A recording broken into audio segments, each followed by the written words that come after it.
Well, cheers for 26 years. Thank you very much. What an amazing 26 plus. 26 Thank you very plus much. 26 and counting.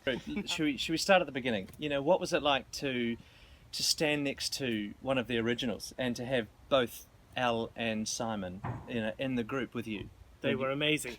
I used to stand in my first 4 years next to Al, and the audience would laugh, and you just knew that Al had done a sort of stupid boy face behind you, as if to say, what is he doing? And everybody laughed. You knew you were probably the butt of the joke, but because of where you were standing, you couldn't really turn around and see.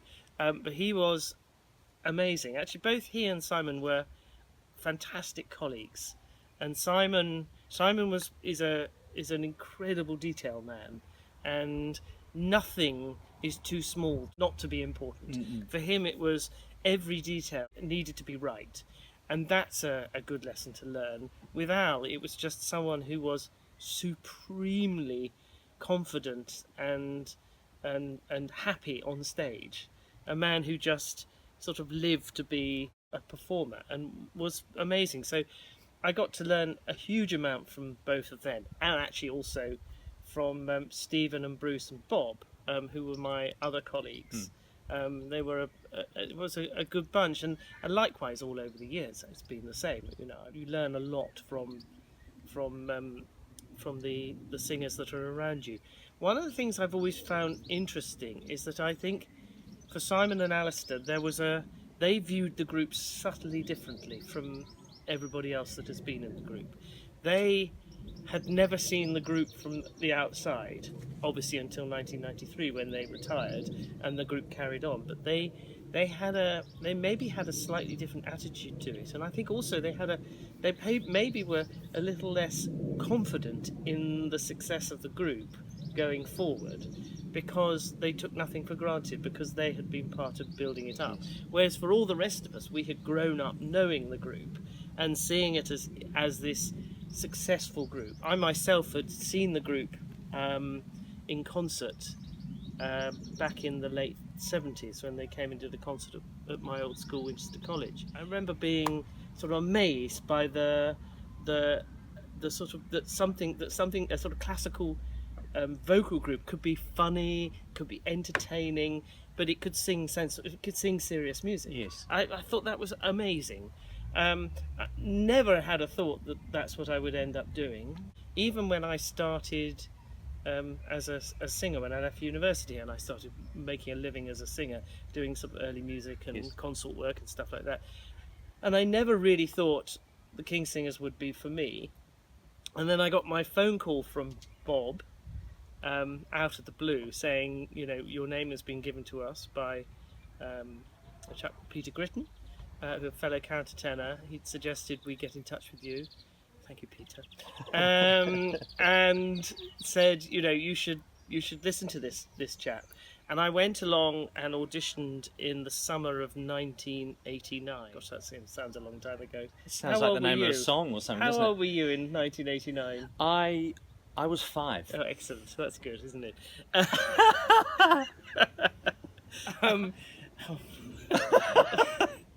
Anyway, I spent the next... I remember being sent a whole load of music, including one piece that had a page missing, which I thought was a test, but actually was just a mistake. So I carefully notated what I heard on a recording I found.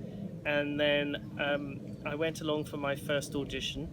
The day before, I had done a sponsored walk from Salisbury Cathedral to Winchester Cathedral, which is 26 miles, marathon length, only walking, not running. But I was as stiff as a post. I bet. How long I did that walked take? in like Herman Munster. It took basically a whole day. Yeah, I can imagine. I think probably, 12 hours. I mean, including stops for refreshments. Yeah. There were, I think, 5 of us. It was fantastic, actually. But I walked along for some of it with my Sony Walkman, Awesome. listening to It Ain't Necessarily So, and the Sony Boxer and stuff like that. Yes, yeah. And the fantastic thing about those is you used to because of course with digital now, and if you've got obviously you just press a button, it goes back to the beginning of the track. Yeah. You'd have to do this awful rewinding and go, oh no, I've missed it, I'm not far enough. Yeah, and you spend so much time doing that. You guys do not know how easy it is with the technology you have. Of course, actually, at the time, that seemed like very sort of fantastic technology, Yeah. which, you know, some of the earlier guys joining the group never had. No. Anyway, I then went along for my first audition, and I walked out of it and drove home. It was at the Barbican. I walked out and thought, gosh, actually, that was fantastic. Yes. And I began by thinking that was a great experience. If nothing else, I can say I've sung with the King Singers. And then after about a day, I was there thinking, I would be really annoyed if I don't get a second audition. Yes, yes. And then I got rung up a couple of days later and said, you know, we'd like to get you back. And then it was actually probably 3 months later that I actually went for my second audition. Right. And it just immediately felt like that it was the job I wanted to do. And then you go, you know, you get that sort of terrifying period that we've all been through of sort of however many weeks it is, or in some cases months, in some cases weeks, where you get a whole load of music and you think, I'll never be able to get through this music, and then a couple of days later another package arrives with yet more music, and you have to sort of wade through all this repertoire. We used to go on tour and you get 2 or 3 faxes a day with a whole load of stuff on, and actually one of the real sort of things about technology is when in 1992 my mum was 60, we were touring in Japan, and I spent £60 on a phone call. It was probably a 4-minute phone call from the hotel in Japan, and I was able to sort of phone her on a rather sort of bad line and say happy birthday. Oh, nice. And it cost me £1 for every year of her life.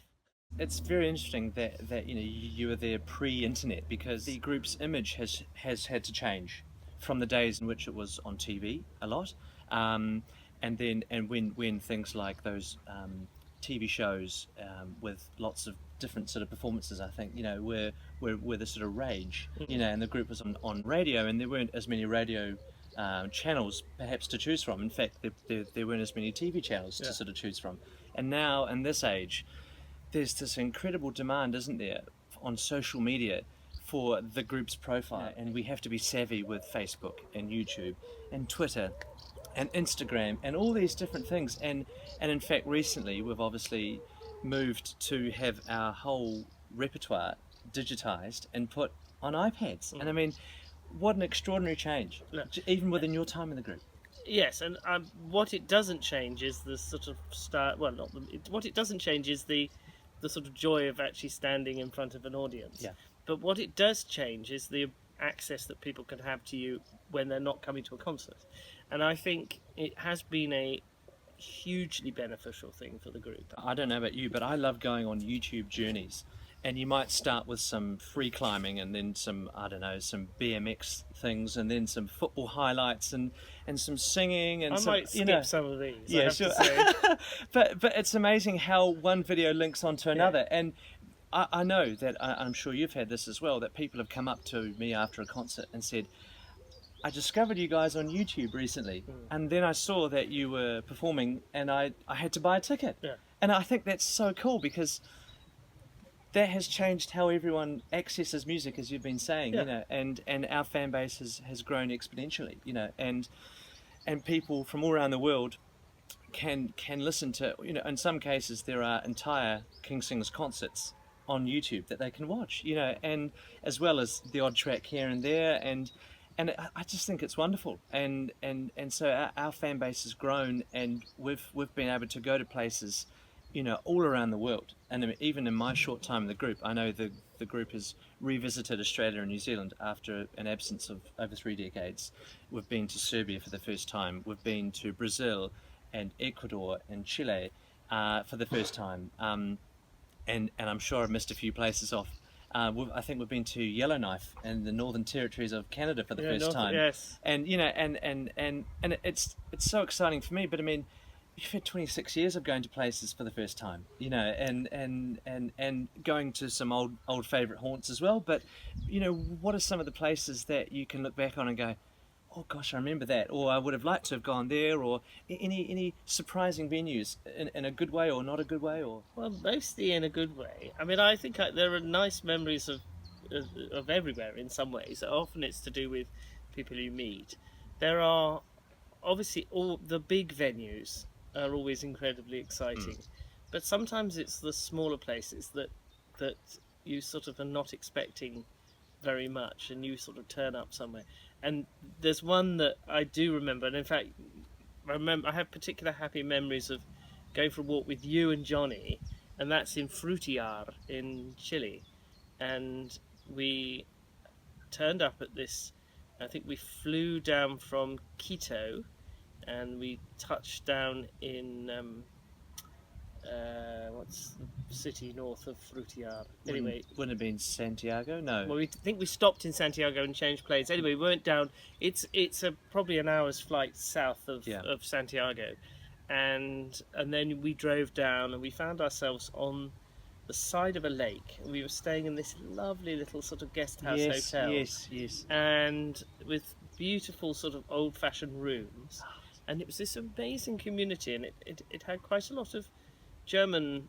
It was German speaking, wasn't it? There was yeah, a sort of so there was a strange combination of people speaking Spanish and some people who understood German. There was the fire engine was an old German Mercedes fire engine, and good memory. With Feuerwagen. I mean, it was just, and it sat there, and it was on the side of a lake, and it had a climate very similar to the UK, and i.e. it wasn't that warm. It was actually very like today. It was sort of overcast. It was overcast, but not too cold. And we went for a walk along the lake, and there was some amazing. There was a piano, a sort of sculpture piano that was literally just the frame of a grand piano, and Chris played the piano, and Johnny and I sang all the notes he was singing. I think he played chopsticks or something like that. And the concert hall is this beautiful wooden concert hall that is built over the side of the lake. Amazing. And it was really beautiful. And then the concert was, and we did a workshop, which was fantastic. Yes. And we did we did the concert, and there was an amazing audience, and people had travelled a long way to come to it. Yeah. And then there was a great restaurant in the concert hall. So that was sort of out of the blue, completely unexpected. Something we were not expecting. Yeah. And that was amazing. Generally, places are like that. I mean, there are some venues where the actual, it is the thing that it makes it wonderful is the audience or the people backstage. Sometimes you slightly go like that when you get to a place and it's a sort of multi-purpose hall, i.e. it's a sort of sports venue come concert hall come theatre come whatever come this and that, and often they are not ideal for anything. No. But you then start the concert and you forget about the fact that the acoustics are maybe not as sprightly as they could be, or the eye lines of the people sitting in the audience isn't quite as, or maybe you've got a sports a scoreboard in your view, and you think that it says sort of home and away. And you think, that's a bit weird. But then you sort of see the people who come to the concert, and in a way you forget about all the rest of the stuff. Yeah, well, obviously one of the great things that happens after our concerts is we get to meet the audiences. I've been to so many concerts, and it's not an option to meet the performers, whether that be an orchestra, so it's simply not really practical, or a performance of the Messiah, in which case you're not going to meet 150 performers, or perhaps it's even a rock concert or a pop concert or a jazz concert, or I remember some wonderful sort of solo recitals, but you don't meet the performer, and actually one of the nicest things that I like doing, and I need to be reminded sometimes not to get into lengthy discussions with everyone because we do have a train to catch or a plane, or we have to drive 2 hours after a performance back to the hotel before the next concert the next day. But I just love meeting people, and we've met some really interesting people, from all walks of life. And the one lovely common thing that we all share is this love of music and singing, and whether that be the King Singers or just music in general. And it's so nice to chat to people Well, afterwards. it is. I mean, I think there are times when you are moved by what people say. First time we went to Shanghai, we did a 2-hour concert, and we did, I think, nearly a 2-hour signing. I mean, Wow. It was crazy. And then when we went outside to get into the van to go back to the hotel afterwards, there was a group of, it was the first time we'd ever sung in China. Wow. And it was a group of 6 university students who had been unable to get tickets. They had come in case they could get returns, but they had been unable to get returns. And so they had waited for 2 hours whilst the concert went on. And they had waited a further up to 2 hours whilst we signed inside. And then we came outside and they sang, I think it was Obla-Dee, Obla-Da, or Blackbird. It was a King Singers Beatles arrangement. And you, apart from anything else, you were going, how on earth did they get hold of that arrangement? It was a published arrangement, but it was so moving to think that the group was known sort of well before we actually got there. So that was fantastic. And then, I mean, I think probably the only time I've been a little bit disconcerted is in San Diego, where I was just standing talking to some people, and I'm sure you know this one, but a guy, and I'd obviously been singing in my lovely high falsetto voice, and a guy came up to me, cupped my whatevers, and just, I mean, it was contact, and just said, just checking, and walked away. And it was like, Classic. what did that? Anyway, people around me all horrified, and then it was like, did that really happen? Yeah, that really happened. But I'm glad to say that's never been repeated. So, and that's not a greeting I would particularly warm to, in case you're tempted. That's hilarious. No, I mean, going back to that group in China, I mean, one of the real joys as well in this job is, particularly for me, being a former teacher, is the educational outreach that we do.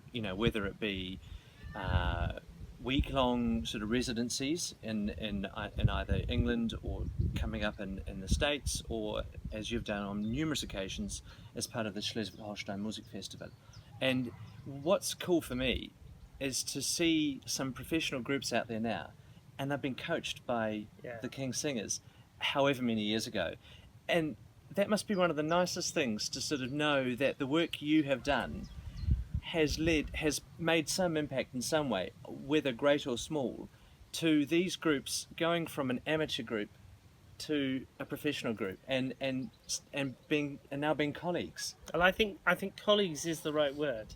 I mean, I think in the a cappella world there's room for lots of different groups, and I think we get groups that have come along and that are maybe sort of mini King Singers or mini real groups or mini this, and I which is always incredibly nice, and it's very you think, gosh, it's very nice to hear that they like the group, and so they've come up with an imitation. But I think my view, and what I would say to groups always, is try and make your own group, try and be your own group. There's a load of fantastic repertoire out there, some of which is published by the King Singers and obviously by other groups, and it's a fantastic basis for some great singing, for choirs and for vocal ensembles.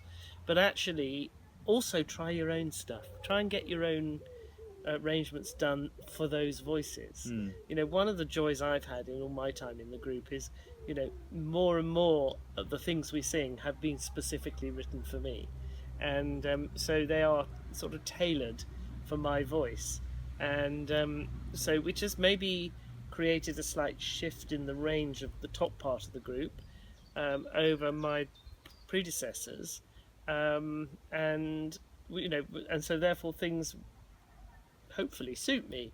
And I think, if you have a group of singers, it's wonderful to make your own arrangements. Yeah. Be inspired by other groups. Look at their arrangements, because they are well crafted. They're beautifully crafted, a lot of these arrangements. And it gives you great hints as to how to go in terms of voicing and in terms of sort of sharing out solos and how to create a good sound at the bottom. And normally it's the bottom two people who work together as a team to create the foundation of the group. But I think I would always say, the groups that have been successful are the ones that have found their own voice. The real group, Bruerton, Watches 8, they have their own specific ways of working, and then they also have a determination, which we in the King Singers have for what we do, and it was something that the founding fathers of the group had in bucket loads. When they started, they were a bunch of friends, Yeah, who had been at Cambridge together, and then had enjoyed singing together so much during that time that they thought, well, let's continue it. And as people know, that invitation to tour Australia back in, was it 72? yes, I think that's right. Yeah, Was it 74? No, I thought it was 72. And might have been 73. well, it could have Right, been, but that must have been an incredibly difficult decision. I on one level, I'd like to think it was really easy, but if they had other professional jobs that they had to say, are we going to go for this, guys? Are we going to make this full time? I mean, that's quite something, and to commit to, and to give up on the known and commit to the unknown, and yet it was. I'm sure they thought of it as well as a calculated risk, and if you're a new group starting out, that must be one of your challenges, because you're figuring out what's your group sound. Therefore, what is the repertoire that suits you, and how are the arrangements crafted to suit your voices.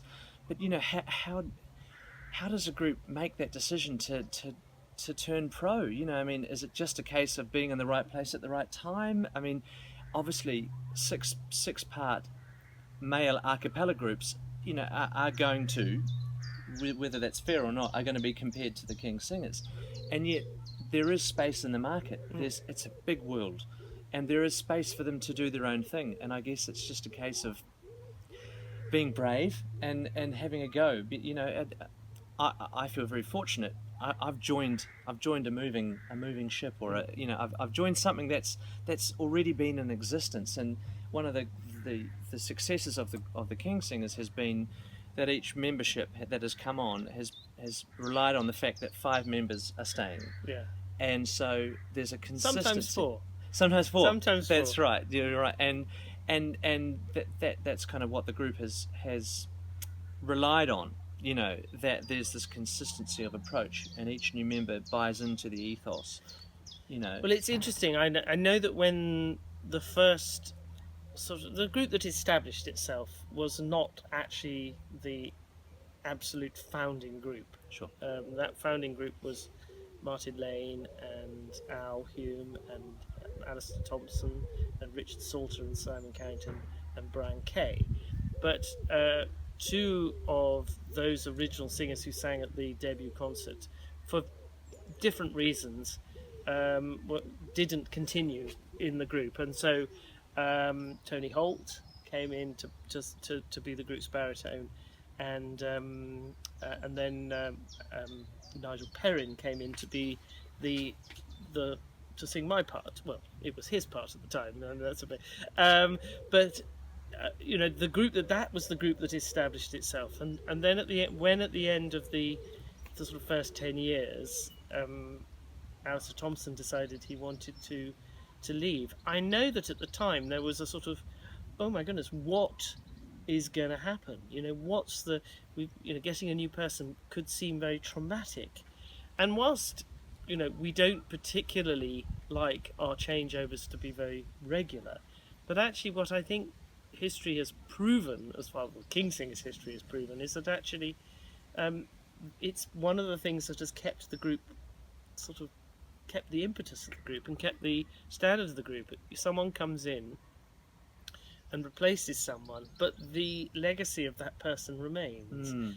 Even if it's simply in, as I sing a copy, I see Nigel's marks or Sure, Jeremy's yeah. marks in a score that of a piece I know, but I see what they've done to sort of what their view of it has been, or there are ideas or there's sets of repertoire that have been introduced by a particular member of the group, or simply ideas as to how to approach performance. And so in a sense you build up a legacy of the ideas and the efforts of a huge number of people, and then the new person comes in with new ideas. So the average age goes down, which will happen spectacularly when Patrick replaces me. Succeeds. I don't think anyone can replace you, David. but I know he's going to do his best to try and fill some extraordinarily large boots. They're tiny. Well, I know that very small shoes. They're about size 3, but no. A bit more than that. but I think you're right, and there's always my size of shoes in the sale. Yeah. And it's I think it must be scary for groups when they have started together from an amateur group to a professional group, and then they approach that moment when one of them decides for whatever reason, or the group decides for whatever reason, that they need to go in a different direction, or the group needs to evolve. But I think the sort of thing that we might encourage them to say is, well, look at it as an opportunity. Sure, you will lose something. You will also gain something else, and with good selection processes and a good audition process, and being very clear about what you are auditioning for, and therefore testing accordingly. I think it can give them real hope that they can continue, and actually that change is what's important. I mean, there are some groups, as we know, that have sort of stuck together for a long time, but then because of that, when there's a change of membership, that actually is the group finishing. Yeah. And that's what they've decided to do. But I know to a man, no one wants to be the last King singer. No. We would like this to continue. No. What's your advice for the group going forwards? Oh gosh, I think the important thing is keep enjoying the concerts, because I think one of the things that is the nicest thing that anybody can ever say to you after a concert, gosh, you look as though you're enjoying yourself. Yeah. That to me is the thing that makes me happiest when someone says that to me, because I do. In fact, there's part of me that's thinking, why are you leaving? I mean, it's ridiculous. But I think the other thing is, you want to leave the group in as healthy a position as you entered it. Yes. And you want to feel that the momentum is still there musically and in terms of other things. Yeah. I think one of the lovely things is that a lot of things have developed, not necessarily through my efforts, but since I've been in the group, we certainly have had a lot more educational opportunities. There's a lot more music available for people to sing. We have continued the same level of touring, which is fantastic. Sometimes you think could do with a few fewer concerts in a year, but actually every time I get the concert suit on and I get ready to go onto the stage, I get this real energy. It's the best headache cure there's ever been. If I have a headache before a concert, within a minute of being on stage, it disappears. Wow, that's cool. And that's better than an aspirin or better than anything like that. I don't know whether it's sort of the adrenaline sorts you out. Sure, I don't know sure. what it is, but occasionally if you're feeling a bit sort of tired and whatever, you go on stage, and it livens you up. Well, I think it's also, as performers, we react to the audience. Yeah. They react to us. It's this wonderful sort of recycling in a way, isn't it? You walk on stage and they give you this rousing sort of reception. You perform with this sort of extra bit of something. They respond to that, and and it's this two-way thing. Well, isn't it? my dad always has sort of found it really hysterical that he was a doctor, and for I think we worked out he was a doctor for 34 years, and he's now been retired 24 years, which I think is pretty impressive. Wow. And he might even end up being retired longer than he was working. That's which, a great innings. well, I have to say, I'm sure his pension provider is thinking, we haven't made any money on him, which is great. But my dad always said, the idea that you get applauded at the end of every day's work, he finds really funny. Everybody stands up and goes, well done you. And the idea that, after you've done a surgery, that everybody would stand up and go, well, I think you did a very good surgery this evening, well done. He used to get, a few bottles at Christmas, mostly Harvey's Bristol Cream Sherry. Ooh. Well, it wasn't. It was all given to my grandmother, and kept her going through the year. But this idea that the sort of ego of being sort of massaged every time you go on stage, is actually rather nice. On the other hand, there are difficult sides to it. I know a lot of people who struggle with the idea of presenting yourselves quite so publicly. Sure. One of our former managers, who I will not mention, we persuaded her to talk to a group of vocal groups, and she stood on the steps going up to the stage. We said, well, go on this. No, I'm fine here. And she was formidable and worked tirelessly for the group behind the scenes, but didn't want the limelight. Yeah. And so, whereas some of us need the, you marvellous. Well, it's one of those things, isn't it? It's really nice when people say that moved me, and that's an incredible sort of responsibility, that people travel far and wide, from far and wide to come to our concerts, and for 2 hours they can just forget whatever has been going on in their day, and just sit back and hopefully enjoy it. And I've never met anyone who didn't enjoy the concert. Maybe that's because they all go straight out. Exactly. Yeah, we do. There is a great filter. The front door. Yeah, exactly. But no, that's why we don't go out too quickly. Yeah, we let those guys leave first. But no, and I think that responsibility for live performance will keep the group in good stead. I actually, talking of this, I do remember on one occasion going outside. We were doing a concert in, I think, Naples, Florida, and it was probably a 7:30 show, and at about 8:30, a couple of us were outside, and in the interval, enjoying the night air, the lovely warm night air of sort of, I suppose it was probably January in Florida. It was a beautiful evening. Yeah, it would be. And you could just see people walking to the car park, and they were going past. Marvellous concert, really nice. You think, well, there's a second half. They were going home to go to bed, and it's like that's the weirdest thing. But I mean, they loved it. But it's like, 8:30. That's past my bedtime. Sure. So that is slightly disconcerting. I mean, it's the same when you occasionally when we've done sort of corporate things, Sure. and people are there because they're there, but Yeah.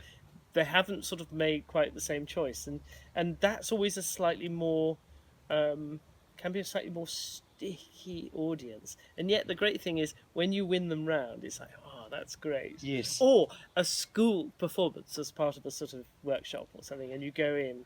I remember we were in Sicily. Oh yeah. And we went into a high school in Sicily. I mean, Italian kids, teenagers, are probably the sort of amongst the tough most audience. Well, they are Tough a crowd. tough audience, and we went on, and the Sicilian equivalent is particularly so. Right. And we went, we turned up at this, and I remember looking out and thinking, oh my goodness, this is going to be something else.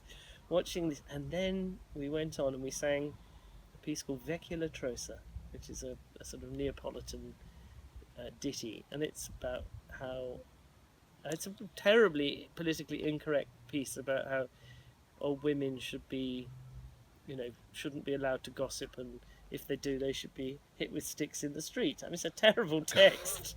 And they loved it. I thought it was, and from that moment on, we sort of had them. Brilliant. And it was like they went from being this incredibly tough audience to being absolutely wonderful to perform to. So that's you can surprise yourself sometimes. Sure. That was really nice. No, that's classic.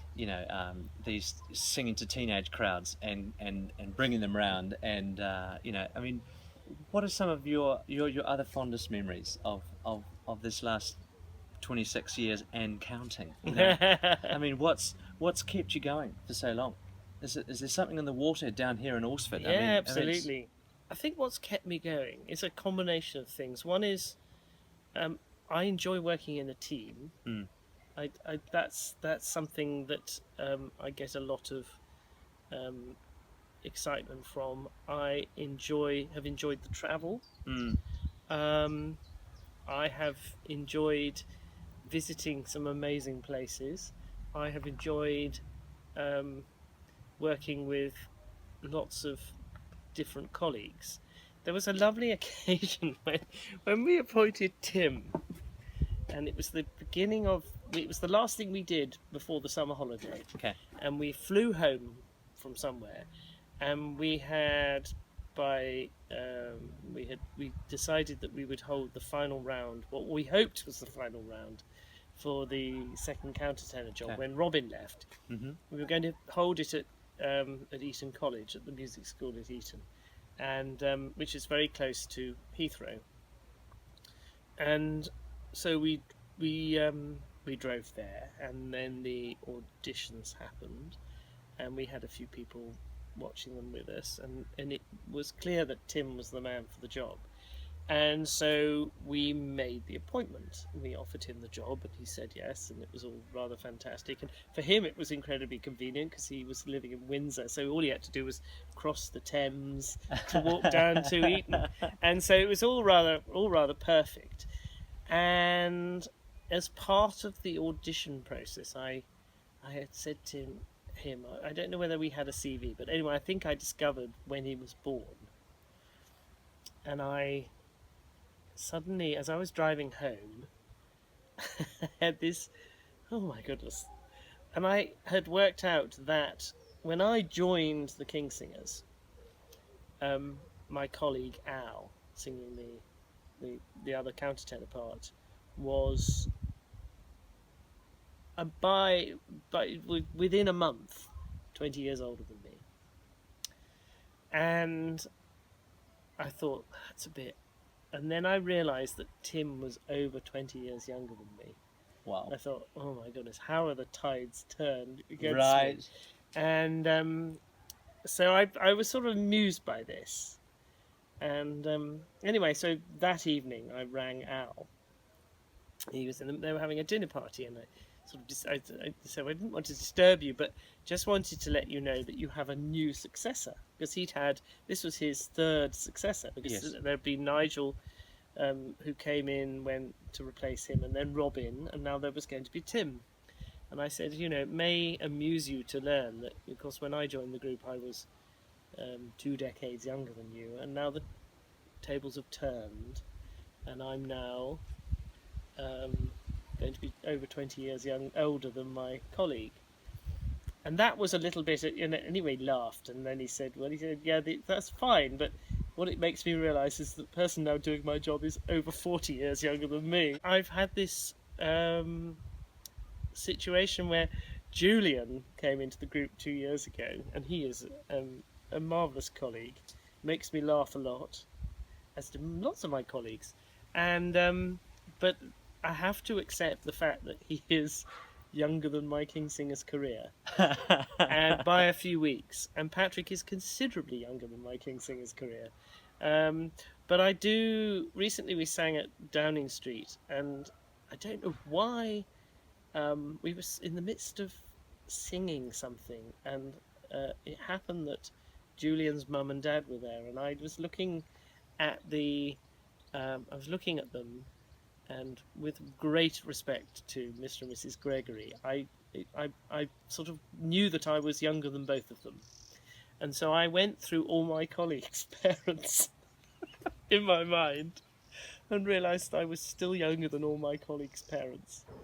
So I think I might even be younger than Patrick's parents. Oh, so good. I haven't yet Sure. pushed into that territory. But the things that go through your mind. Sure. But I think I found the group very nice. I've got on with really all my colleagues incredibly well, and age has been not really an issue. I mean, there were some occasions. I do remember once being driven late at night back to. I was sitting in the back of the van with Bob and Steve and Bruce were in the middle row, and then there was Simon and Alistair in the front, and we had two of the performers from Tragicomedia, Nancy and Erin, with us, and we were being it was the last concert of a long trip, and we were heading to stay near an airport, and so it was quite a long drive, and we were being rather stupid in the back, and it really felt like being the kids in the back, being a bit stupid, and with the parents, but then mostly it didn't feel like that, and I do occasionally stand with my current colleagues and go and think, oh my goodness, they're so young, but I actually, because I find it funny, I find I don't feel old, and I don't, sometimes I feel that my stamina is equally as good, if not better, than some of my younger colleagues. I would agree with that.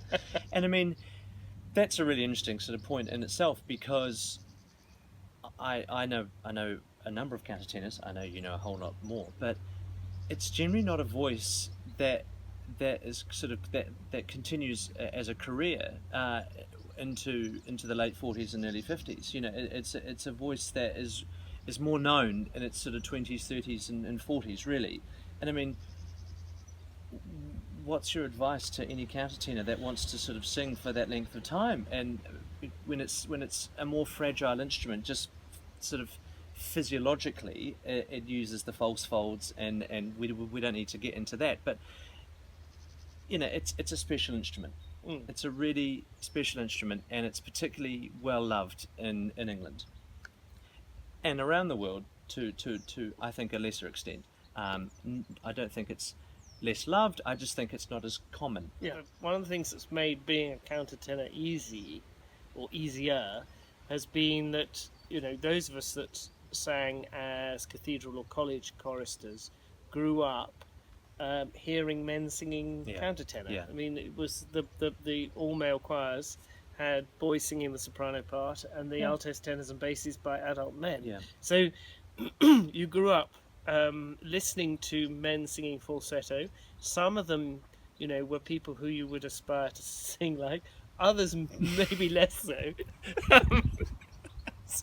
That was a terrible thing to say. Anyway, but you know what I mean. I do. But I think one of the things that's helped me has been actually being part of the King Singers, because I've only ever had to balance. When I sing with the King Singers, I only have to balance to 5 sympathetic colleagues. Sure. And so you're never having to sort of battle against a symphony orchestra or a large orchestra in the pit of an opera house, and very often those, depending on the design of the opera house, the orchestra can end up being a barrier between the singer and the audience. Sure. The man who designed the opera house in Bayreuth, which is set right under the audience, and the amazing thing about that is the sound hits the back of the stage, and when you listen to it, it sounds as though it really is that the singers are in front of the orchestra. It's incredible. It's really incredible. Wow. But I think the other thing is that actually just using techniques beyond absolute volume to get your voice to carry is real, I think, the secret. It's how you project the voice without necessarily having to push the voice. Sure. Is really the great actors, without straining their voice, Yes. can whisper and someone will hear it Yes. at the back. Yes. And I Yeah. think, Yeah. a combination of hopefully being reasonably good at projecting my voice, but also being sympathetically balanced with, Yeah. has made life much easier for me. And also, as I said earlier, this idea that you have a range that is designed for you. It's funny you say that, because I remember singing in the cathedral choirs before I joined the King's Singers, and being a baritone, I would be on the bass part. Yeah, But I'm not a bass, and when you have to, that's true. Yeah. and when you have to, in a choir that sings 4 parts most of the time, and you're singing the responses of the day. I remember, singing the Tompkins responses, and you're just hovering down the bottom of the bass clef, and the way that I could do that was actually by being a bit lazier and not really warming up, because once I warmed up, it was more a high sort of lyric baritone, second tenor sort of range, and so I got into bad habits being a cathedral lay clerk, because to be helpful, and actually sing a bass part that wasn't really designed for me, I had to, not warm up. And I remember singing with the King's Singers was the first time in my life that I've had an entire part that suits my range. Yeah. And it's a really amazing experience, because even though these pieces were written for these other sort of predecessors, if you like, they were of a similar sort of voice part, and anything that was beyond those extremities, we find ways of getting around. And but yeah, it's a really nice feeling, isn't it, when you're singing a part that just fits like a glove. It's like putting on your first King's Singer suit that's been tailored for you, and you go, oh my goodness. Yes. It's the same for me. I'm not a natural sort of choral alto in terms of range, and so I remember a performance where I was asked, I was going to do the solos in the Monteverdi Vespers Sure. in Winchester, and I don't know whether it was a soprano who was meant to be singing, or whether I think maybe the choristers were going to provide the sort of soprano parts, and I think they were all ill, and so I ended up singing a load of those parts, and suddenly thinking, this is where I really should be, not grovelling on the alto part, singing as well. It's the same, pushing up towards the sort of second soprano part. Yes. And so that's a nice. And I guess, as you say, if you're always singing within yourself, then that is a recipe for success in terms of having a long career. I always encouraged some of my singing students, to warm up the extremities, because you're always wanting to sing within that. Yes. If you're ever singing the extremities, it's not a recipe for success, really, in my experience. And I guess that has been a real part of you being in this job for as long as you have, as well as you say, just simply enjoying it and loving the travel. I've often thought this would be an odd choice of job to do if you didn't like going to new places and experiencing. Or were scared of flying. Right. Yeah. You'd have to get over that pretty quickly. But it is wonderful. We get to wake up almost every day and do what we love, and that is in a different bed. Yeah. I'm quite looking forward to being, this sounds a sort of weird thing, but one of the things I'm quite looking forward to is being able to make my own breakfast every day. Also, having a little bit more control over what I eat. I mean, eating out a lot is lovely, but actually, sometimes you go in and you look at a menu and you go, actually, none of these things is what I really want to eat. Sure. I went into the supermarket a few days ago. I think it was on Friday, and I was having some family around for supper on Saturday, and so I went sort of Friday evening, and I sort of was looking for food, buying food to cook on Saturday. But I then thought, I'll get the thing I never normally would eat is a ready meal. Okay. And I probably stood for 15 minutes at this row of Indian and Chinese and Italian and Mediterranean and all this incredible array of food, thinking, and then I would take one out and go, no, I won't have that. No. And in the end, I came back and I had scrambled egg. Lovely.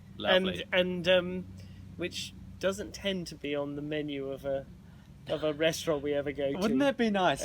Yeah. Beans on toast. Oh, brilliant. Comfort food. Yeah, no, I agree. I mean, what does life hold for you after the King's Singers? Are you allowed to mention anything? Well, Is it top secret? No, it's not top. Well, I'm going to be.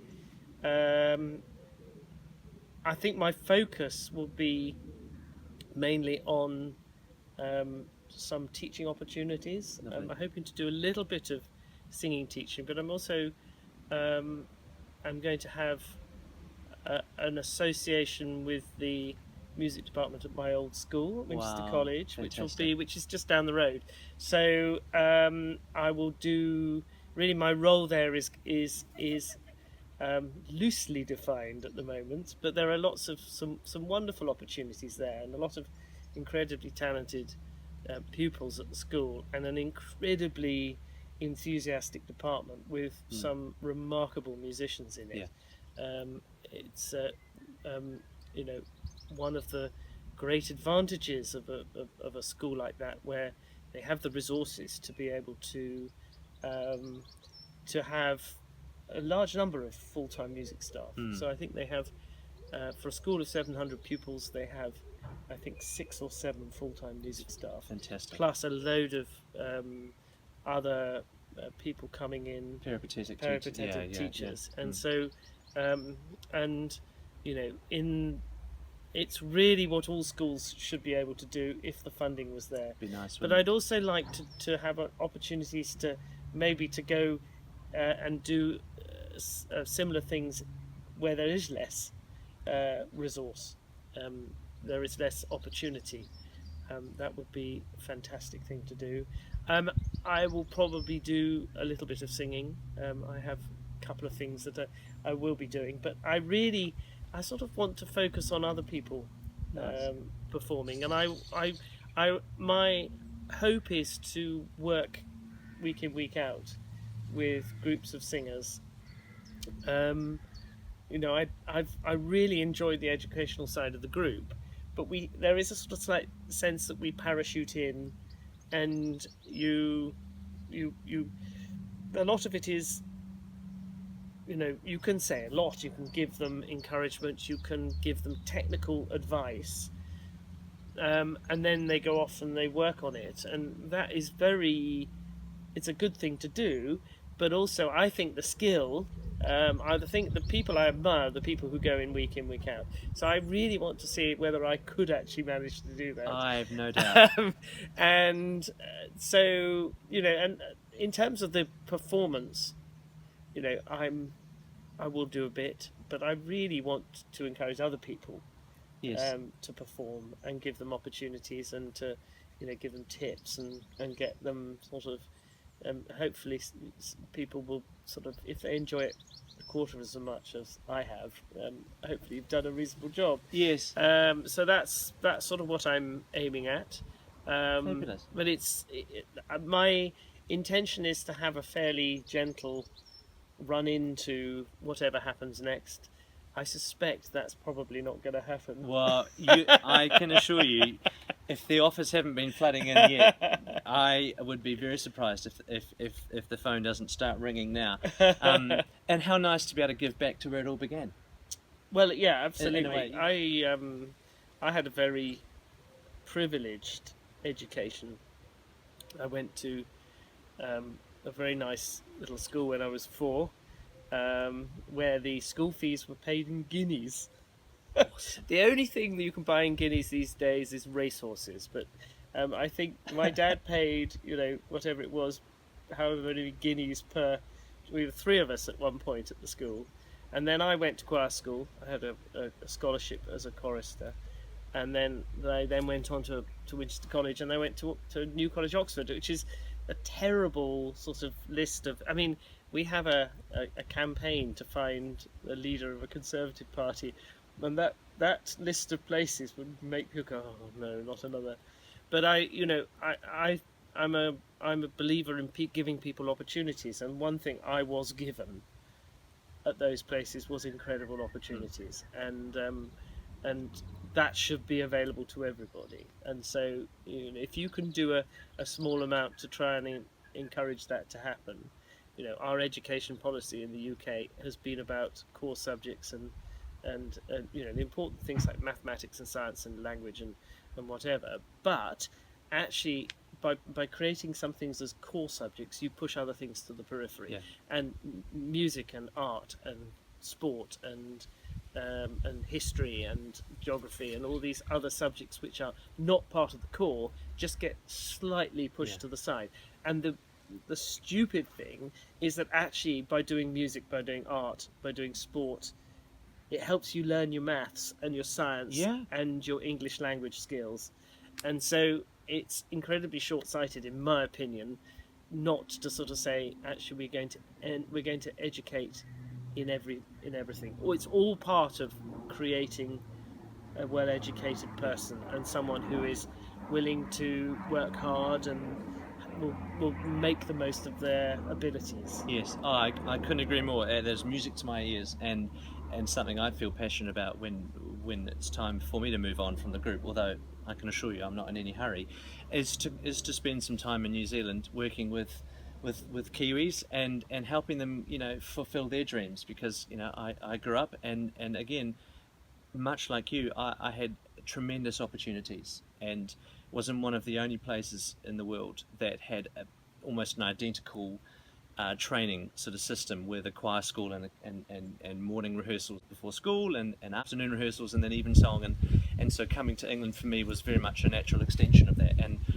and yet there's only one place in New Zealand that exists, in Christchurch, and I would love that to happen more, because whenever you start intensive training in any field, whether it's these sportsmen that are competing for the Olympics now, but actually they've been a professional athlete in some respects in terms of their attitude for 20 years, since they were so young, and that's how you get good, and unfortunately often it's what money can buy, and isn't it nice to think that there could be people out there that could benefit from your experience of travelling the world doing what you love, that haven't necessarily got the sort of means to access that kind of knowledge, and I know people will be snapping up your experience and sign them up, all right? Sign them up. I have one last question for you, and that is, how do you want to be remembered from your time in the King Singers? I don't know. I think if people say he smiled a lot, that would be quite nice. I think that he looked as though he was enjoying himself. I think, when people come away from the concert and they go and they're smiling, I think that's what, you've done your job okay. And I think one of the things that has if someone had said to me in January, February 1990, you're still going to be doing this job in 26 years, I might have gone, oh no, that's going to feel like a terrible sort of drudgery, but it hasn't. It's been an amazing experience. It's been something that I feel very, very lucky to have stumbled across, and I thank my former colleagues who appointed me, and I think there are aspects, so there are places that maybe I've been to which possibly are not on my holiday list, but I'm not going to name any names. But there are some places where I might go, I don't think I come here on the summer holidays. But on the other hand, there are some incredibly interesting places that you would never dream of going, or you wouldn't have the opportunity to go to. And we sang in Yerevan in Armenia, and that was a fascinating place, which would never have been on a list of places I might have considered going to, but was absolutely incredible, and a wonderful warm welcome there. And I'm sure I smiled during that concert, thinking, "Gosh, this is extraordinary." You know, Yeah. that part of the world is a real sort of cradle of Western civilization, and you know, a part of the world that is having really difficult situations at the moment, and yet actually Europe wouldn't be Europe without what's happened there in the past. And then you go to a country like Poland. I love going to places like Poland, and I always remind people, you know, Poland. Sometimes, I mean, it's the amazing stuff that has happened over the last 27 years. But I first went there back in the early 1980s, and the country was its regime was very different from the way it is now. And you know, like a lot of places that uh, have have sort of come out of that particular regime, they have had to work very hard to build the country that as it is now. But I'm always mindful of Poland was the first country in the world to have free state education for all Wow. its pupils, and so for me, I always, when I go there, I think this is such a cultured, wonderful country with an incredible history, and I think, you know, sometimes it's very easy to when you travel, you want your sort of neat and tidy hotel, and you want your nice sort of modern airline and stuff like that, and sometimes that can miss the point of the place. Yes. And what you know, actually, there is history in everywhere, and there are incredible things that have happened everywhere. And then you go, you know, it's the same when you um, what I've seen over the years traveling in Germany, going to Berlin, and knowing that the first time I went there, there was this barrier in the Mm. city, and you know, where you couldn't get across. And then when we went there in March 1990, Westerners couldn't get across the border. In fact, uh, Germans, East German people, were able to get a day pass to go across. And now you go to that part of Berlin, and it's this incredible modern city, and the only thing you can see is a bit of the wall that is being kept as a sort of historical monument, and it's all very glitzy and amazing. And that, I think, is very. Every time I go there, I'm moved. Um, and you know, when you walk, I remember on one trip, um, probably in the oh gosh, in about 1993, we did a concert at the Philharmonie, and a lady who had been the group's guide in East Germany came to the concert in the Philharmonie. And at the time, we then went up, actually close to the hotel, for a meal. She came along, and at the time, the transport systems were still very sort of east and west, and they Sure. hadn't sort of created a integrated system of underground. They were still sort of working on that, and so for her to get home to her flat in the eastern part of Berlin was quite difficult. And so we had a van, and so I hadn't drunk, and so I said, with Erica, our manager, I said, well, let's take her home. And so we got in the van, and by the time we got in the van, about probably 5 other people had gone, yeah, let's go get in. We got in the van, and we drove down towards the Brandenburg Gate, and we couldn't go through the Brandenburg Gate, but you had to turn right and go down towards the Philharmonie, and then you could turn left. And at the time, it was still a sort of wasteland, Wow. but the road was clear. You could literally just drive across it, and you went across this area that is now glitzy shops and hotels and restaurants. Gosh. But you drove across this area just about a quarter of a mile south of the Brandenburg Gate into the other part of Berlin, and everybody, the sort of enormity of what had happened struck everybody, and everybody went quiet in the car, and then we took Lily home, and it was, we sort of said goodbye to her, and then we drove around and we got lost, and eventually we found our way back, and we drove up back to the hotel somewhere, up whatever it's called, along the long way, that Unter den Linden, and then it becomes one anyway. Sure.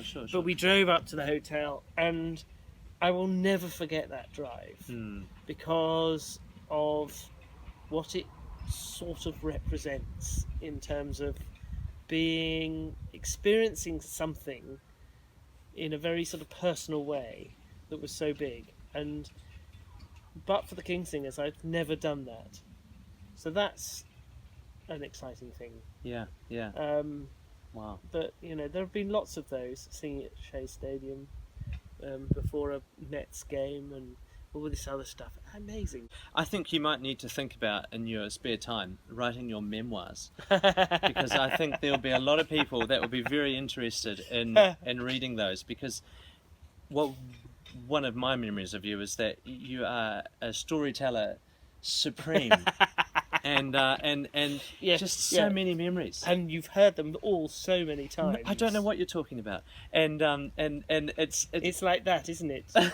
It's 5, 10, 15, 20. No. But it's just it is remarkable. Your time in the group has crossed a really interesting time in history, and obviously very recently, which we don't need to go into. But it is a fascinating time to be alive, and I'll never forget being in America when Obama became president. That's an historic time in my lifetime, and it's extraordinary, and I'm sure by the time I hang up my boots, there'll be even more sort of interesting things that have happened in my time. and for those who are lucky to hear you, in your next sort of phase of life, come along to a concert. Don't miss out. Look on David's new website that I'm sure will be appearing before too long, and and I might sign need him help up with that. Yeah, I'm sure there will be no shortage of offers to help you set up your own website. Just make sure davidhurley.com hasn't already been signed up. It possibly has. Yeah. But what you do find is, if you put David Hurley into Google, you come up with Lieutenant General David Hurley. Oh, wow. And he knocked me off Wikipedia. Oh, gosh. I had a Wikipedia presence, and then it disappeared, and I don't know why. I didn't write the thing, but he was a senior Australian army general. Oh, I'm sorry to hear that he's Australian. But he's obviously a man of class. And there's a Goldsmiths in Sausalito. There's a firm of lawyers down in Bournemouth. There's a few of us around. Well, there you go. Well, all the very best for the next phase of your life. Thank you very much. And we'll. It's going to be spent doing this garden. Well, there's quite a lot to do. What a marvellous place! And I hear you've also got the idea of maybe having some dogs. Yes. You can now actually own some dogs and take them for walks and. Well, I'll start with one. Fair enough. That would be fantastic. I might need to dog-proof the garden. Okay, good luck with that. There's a way out there. I only know this because I found a lot of dogs in the family, and they come here, and you're constantly having to call them.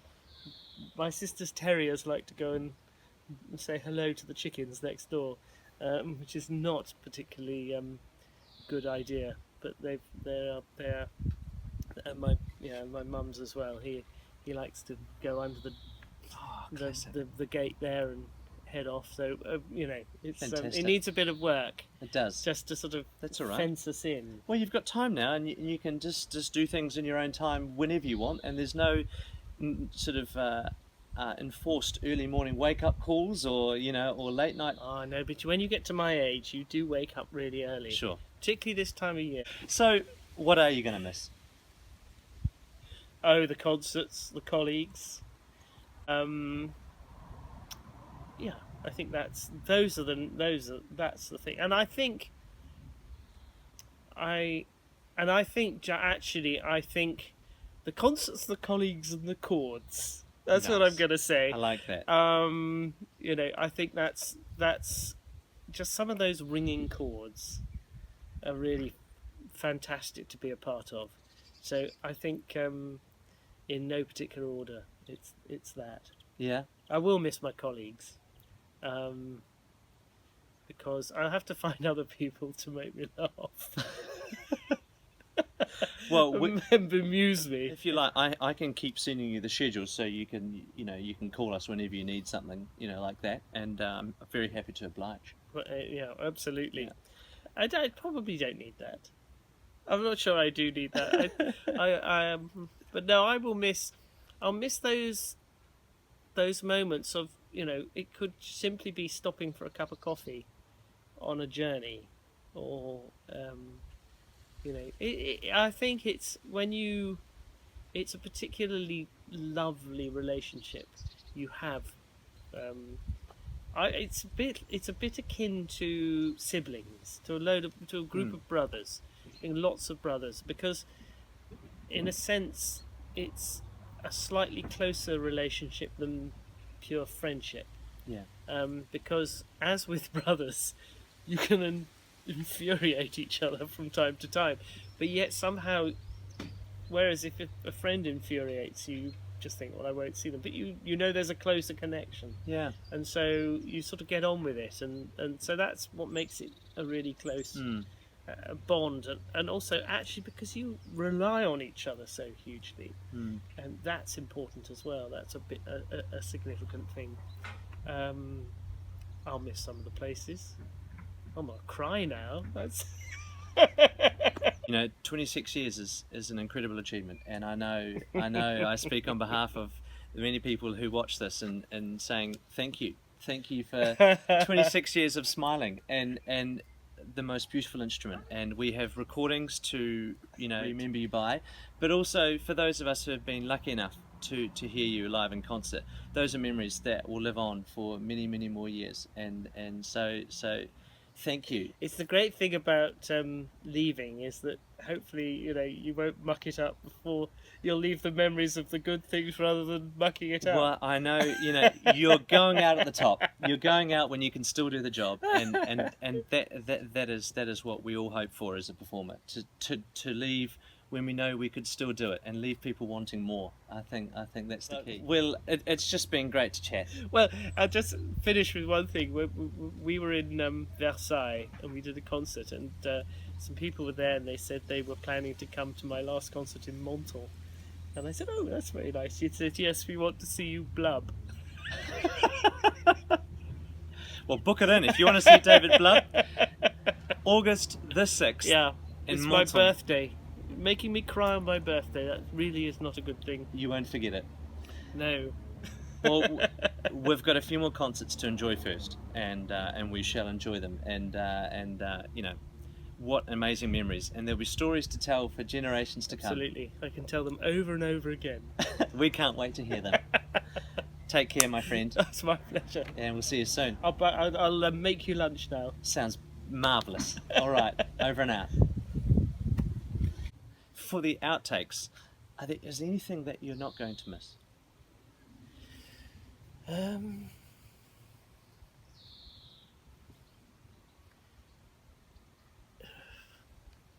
There's about 3 pieces, but I'm not going to tell you what they are.